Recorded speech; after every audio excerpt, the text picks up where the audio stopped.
House friends. My name is Eric Coulbourne and welcome to my home. I hope you're all staying safe and well during the coronavirus outbreak. I have appeared on Western Reserve Playhouse's stage a few times, and I really enjoy the little theater and the great ambiance and friendship and just family that I feel at Western Reserve Playhouse. Today, I'm not going to talk about appearing on the stage, but I'm going to talk a little bit about costuming. For many years, I served as a costume designer, and I thought I would share a vintage piece with you today. Costuming can be quite a challenge based on the number of people who are in the production, your time constraints, and also budgetary constraints. Those are all hard things for a costumer to deal with. And so we get really excited when we find things in our stock that are things like this, which are a period piece that we can use in a production and that it fits someone who is portraying a part in a play. Challenges that come with some of these vintage pieces is that people were a lot smaller in the past. They were shorter, tinier waists, and it's just a challenge to find a person who can fit in some of these vintage pieces. And there aren't a lot of them around because people didn't preserve their everyday clothes. So we get really excited when we find these types of things. Sometimes we find them in thrift stores. Sometimes someone who is part of the theater loans them to the theater. And sometimes they are in the theater's stock, and we can just pull them out and use them for the production. The other challenges of having period pieces is that sometimes they degrade over time. On this particular piece, you can see that the taffeta has faded to this purplish color when it was indeed closer to this blue color in its original state. And the other big challenge is that sizes have changed over time. So though a piece is marked to be a particular size, it's not actually that size in today's modern sizes. This particular dress is marked a size 20, but it looks a bit smaller than a 20. I would probably gauge it's a 14 to 16 in today's sizes.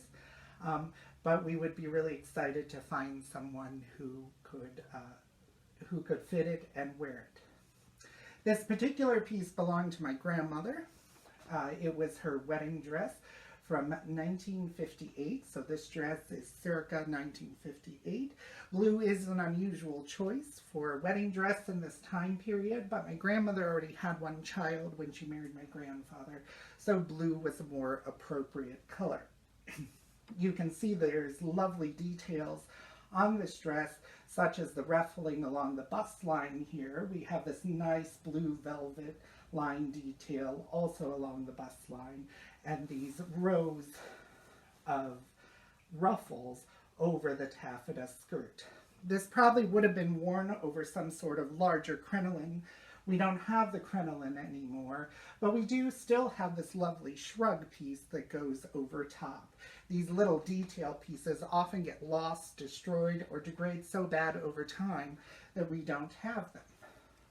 Other features on this dress that are really nice is this hidden zipper. This takes a lot of time and detail to hide the zipper right here. It's also been dyed blue to blend in with the dress, as you can see. And the back of the dress is just as lovely as the front.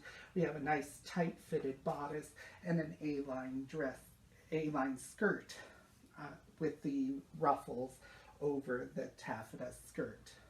I'm going to share now a few photos of my grandmother wearing her wedding dress.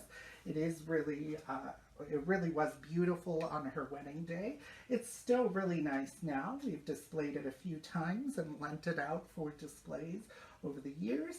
You can tell there has been some damage up here on the shrug. We have a spot here on the bottom of the skirt.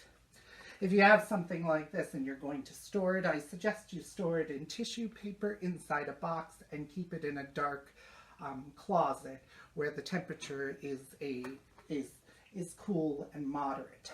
The more it's exposed to light and sitting out, the more you have the chance for the color to fade, as has happened here in the bodice. I hope you've enjoyed this little tour of this vintage piece from the late 1950s. And I hope we're all back to Western Reserve Playhouse soon. Please keep watching and stay tuned. We are Western Reserve Playhouse. Hashtag we are WRP.